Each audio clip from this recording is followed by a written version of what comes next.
Okay, today we're going to be talking about another chapter in The Emperor of All Maladies by Siddhartha Mukherjee.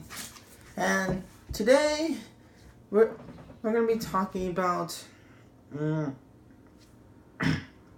different type of cancer other than leukemia and all that stuff. I'm going to start off by talking about an athlete by the name of Ben Orman. In 2004, when he suddenly felt like, a little lump on his neck. And no, he wasn't getting fat. He was an athlete, as I mentioned. But it's a little grape-sized lump that he felt. If he took a deep breath, he would somewhat swallow the lump. And he's like, meh. I get these type of things every single day. Like he get calluses, bruises, swollen feet, etc. It's just something within the norm of us athletes. And thus he dismissed it. And unfortunately, he was wrong to dismiss it. Instead of going away and shrinking, it grew. It grew from a grape to a prune.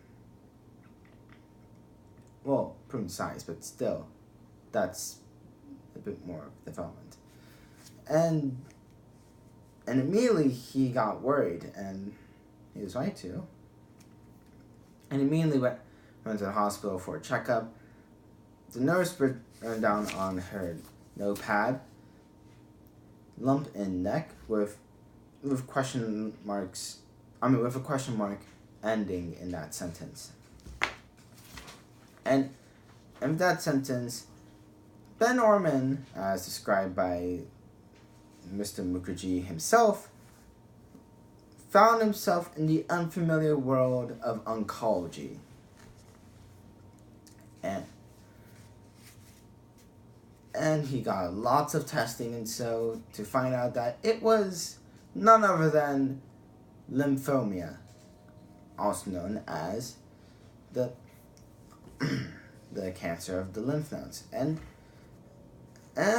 the latter of the four terrible T's that some doctors are heard to learn.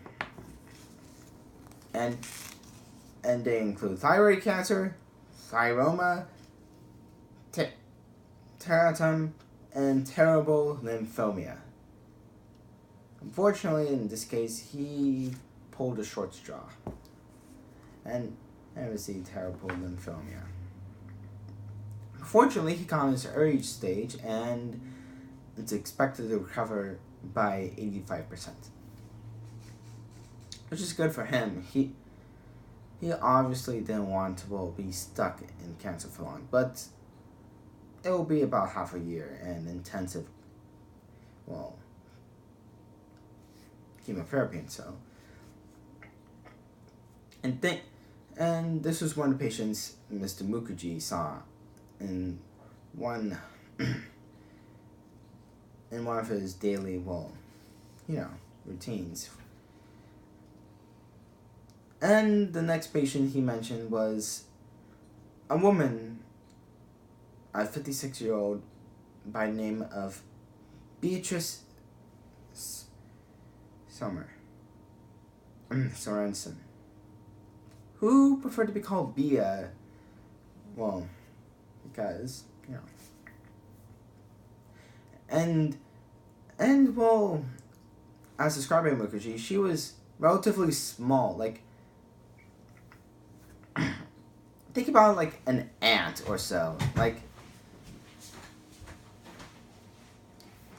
an animal that is somehow small but is able to carry a lot more than their weight. And Bia was actually pretty much that, as she was a former Marine and was in the army. And while she found herself with pancreatic cancer post-war time, and she felt like she can take it on, as per her experience. she knew she can already tackle the worst of situations.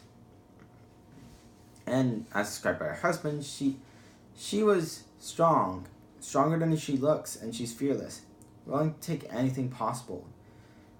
But in the end, no matter how much the doctors tried, they couldn't be able to find a cure for Bia. Though Bia then kind of realized this and knew that it was eventually her fate to die.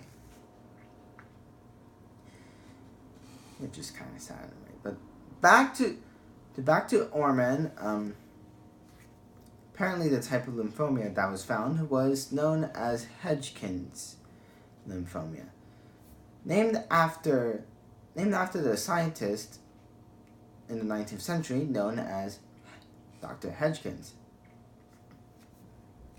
Hodgkin's, well, throughout his life, juggled careers from most of the time, going from geographer to some other profession before landing into the medical world as a doctor. But there was a bit of a scuffle at the time at the hospital he was an intern in.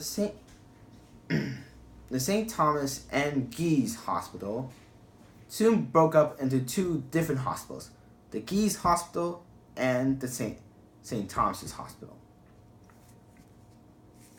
After this divorce, Guise Hospital decided to quickly make an anatomical museum. And guess who was the curator / inspector of the dead?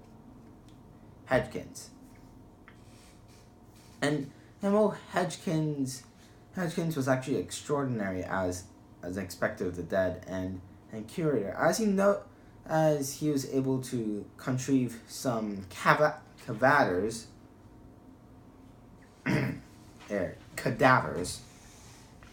that had young men who died of, well, some lumps within their necks and other parts. And he proposed that this was a disease with lymphoma, not just some type of tuberculosis or other types of disease that were prominent at the time. And so many people rejected this as this was still a symptom of tuberculosis or whatever the heck disease that was being prominent and killing a lot of people at the time. Though it wasn't until 30 years after his death, a guy named Henry Cullen, an Australian scientist found out, well, from the same type of research that Hodgkin's did, that there were owl eyes when he did a bit of a biopsy on said lumps, and so there were owl eyes in the place of where the lumps were. And those owl eyes were actually malignant lymph nodes. And thus, it became cancer of the lymph nodes. And Hodgkin's disease was soon renamed Hodgkin's lymphoma. And this is why I end my reading. Okay, so what is a lymph node exactly? Do you know? Lymph nodes, they're specifically these type of small glands that are namely important for immune disease response, and so and actually, occasionally, if when you put some fingers on a lymph node like this, you can hear your heartbeat somewhat. Feel it. So do they have a cure against this type of cancer?